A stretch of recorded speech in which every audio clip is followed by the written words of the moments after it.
So today I am going to be examining how video game-based movies have impacted society and their overall scholarly value.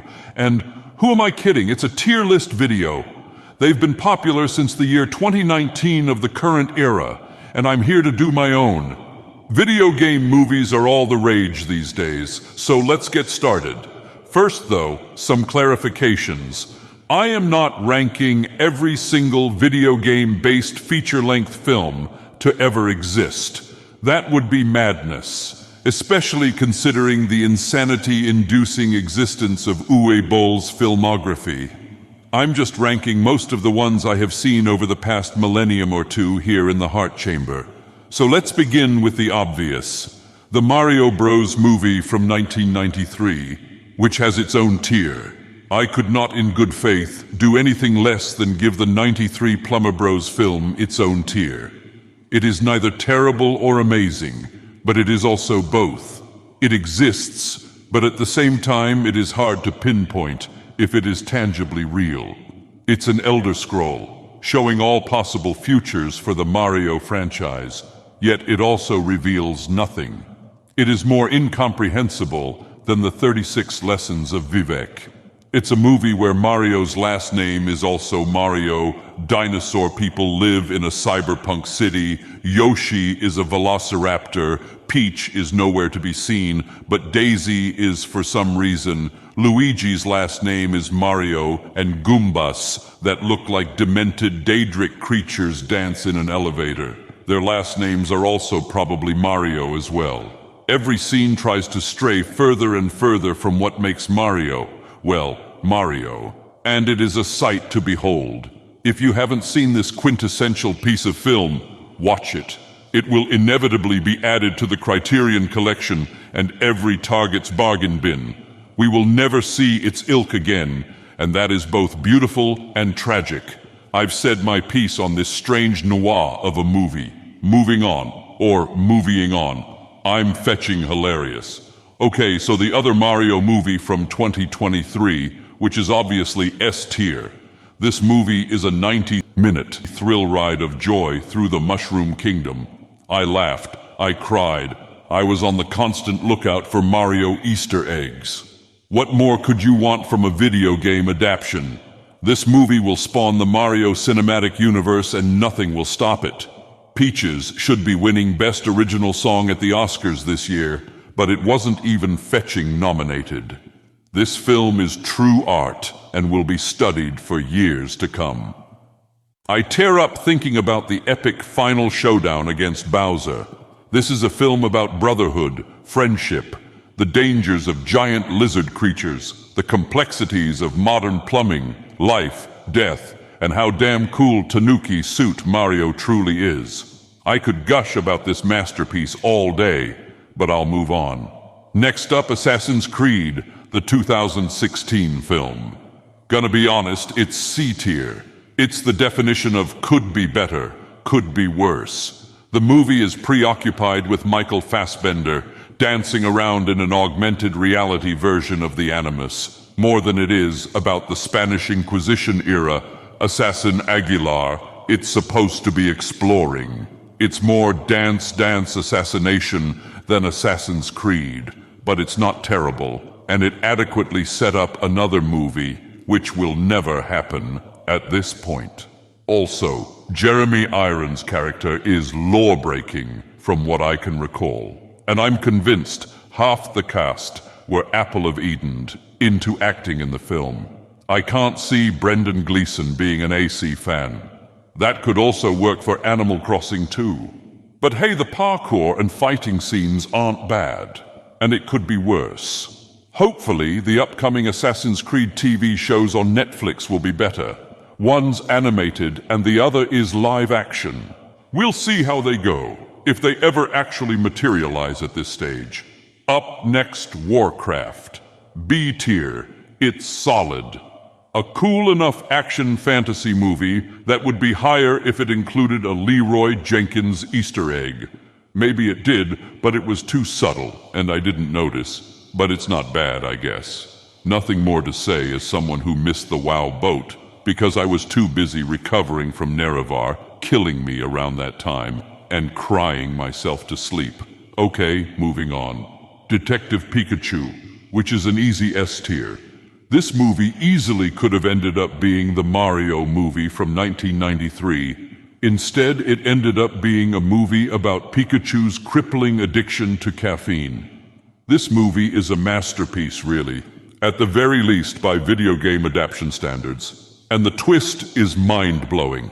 It's like Empire Strikes Back, but with Pokémon. My jaw dropped. Well, it would have if it weren't sewn shut into this golden mask. Every Pokémon under the sun appears in this movie too, from Greninja to even Mewtwo. The Smash Bros. Fans, such as myself, were having the time of our lives, and we didn't even have to watch the movie consistently over 24 hours to unlock Mewtwo, if you know what I mean. That's a reference to Melee's penchant for odd ways of unlocking characters, to be clear. I almost exploded my GameCube back in the day, unlocking Mewtwo. Well, actually, it was Sotha Sills, but that's besides the point. A sequel is also on the way, and it could be even better. Detective Bidoof, anyone? Okay, so now we move on to the Resident Evil films. All 500 of them. The first one is A tier. It's a pretty damn good action horror film. I really hope I get the order right for them. But I think it's safe to say the first one is simply called Resident Evil.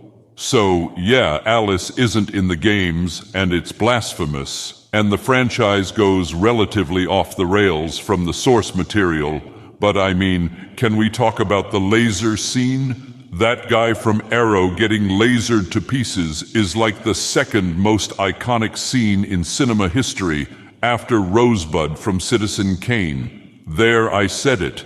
It's a good time all around, and we should probably move on to the next film. There's a billion more to go. Resident Evil Apocalypse, C tier, I guess. It's a film where Nemesis shows up, a few new characters are introduced, and the comically named Raccoon City, which has surprisingly little to do with Tom Nook, is the setting. Some decent zombie fun, but it doesn't live up to its apocalyptic title. I mean, it's not that apocalyptic, come on. It's hardly corpus creatures descending on Morrowind levels of apocalyptic. And I'm sorry, but I can't take Raccoon City seriously as a name. It's like some bad mistranslation from the Japanese. I mean, imagine naming cities after animals like some sugar-crazed kindergartner. Hippo City, Kangaroo City, Buffalo, New York. Anyway, moving on. Resident Evil Extinction, C tier, I guess as well. There's a lot of sand in this movie, and if you're anyway inclined to the opinions of Anakin Skywalker, you will probably hate this movie. Here's the breakdown of the movie anyway. Alice and chums go to Vegas. Styles' dad from Teen Wolf, who was also Johnny Cage a few centuries back, shows up. There are clones of Alice, just like Attack of the Clones. What a clever connection. And a certain character sacrifices themselves at the end. I won't try to spoil it, but his name rhymes with Marlos. Oh, and Ser Jorah shows up, and spoiler alert, he also dies, but he actually kinda doesn't. But we'll get to that later. I've spent too much time talking about a Resident Evil 3-quel. Most people don't even remember. Moving on. Okay, so a B tier for Resident Evil Afterlife. I appreciate the nerve of this movie to have an opening act in Tokyo that starts with a generic outbreak and concludes with a cheesy Samurai Alice clone action sequence that ends with her losing her powers or something.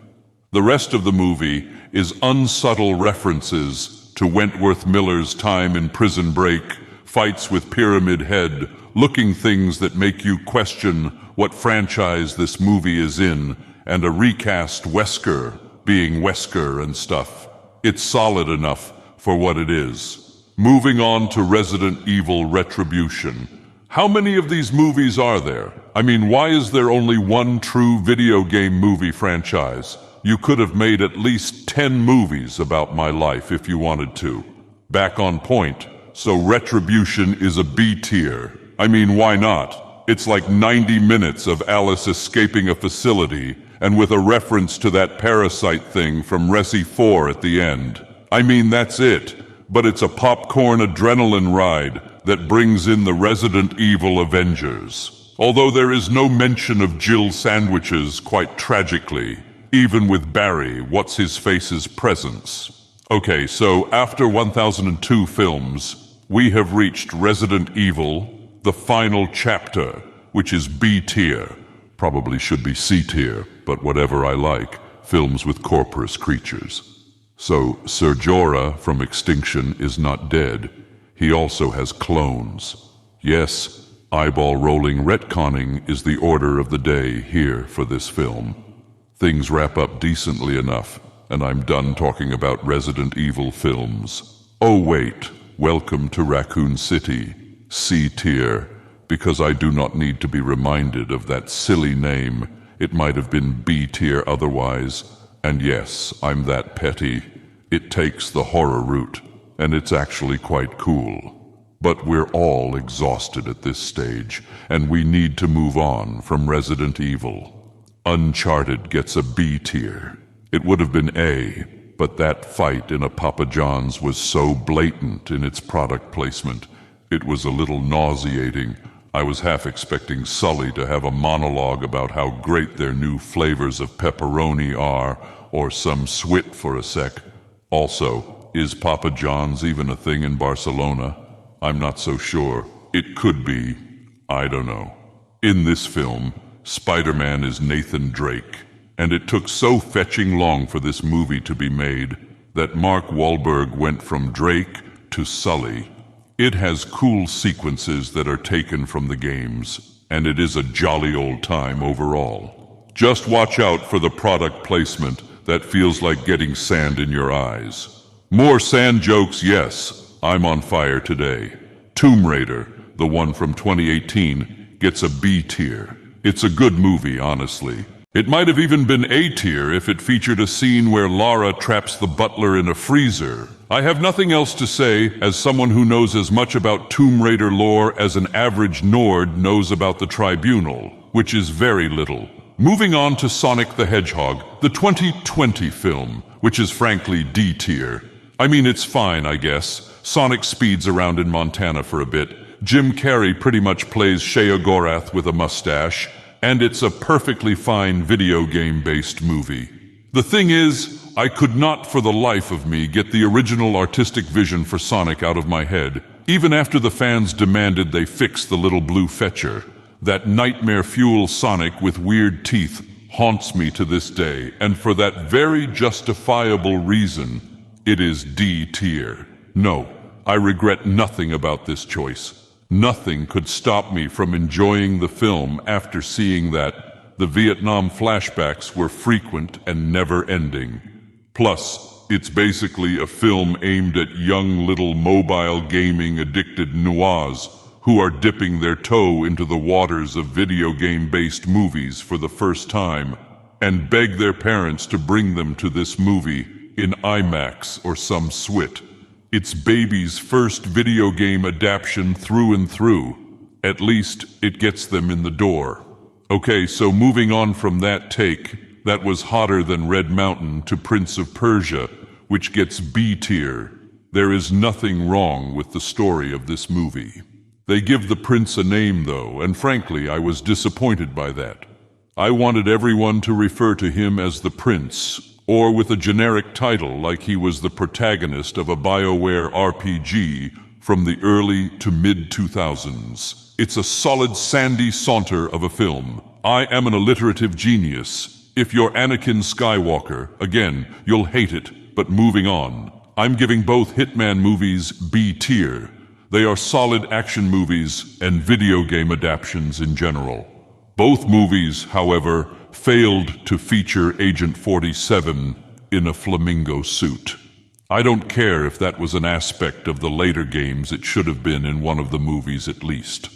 Pretty sure both were supposed to kickstart franchises, or I think they were, and well, that idea was shot down faster than Agent 47 snipes his targets. Next up, Doom from 2005, which gets C tier.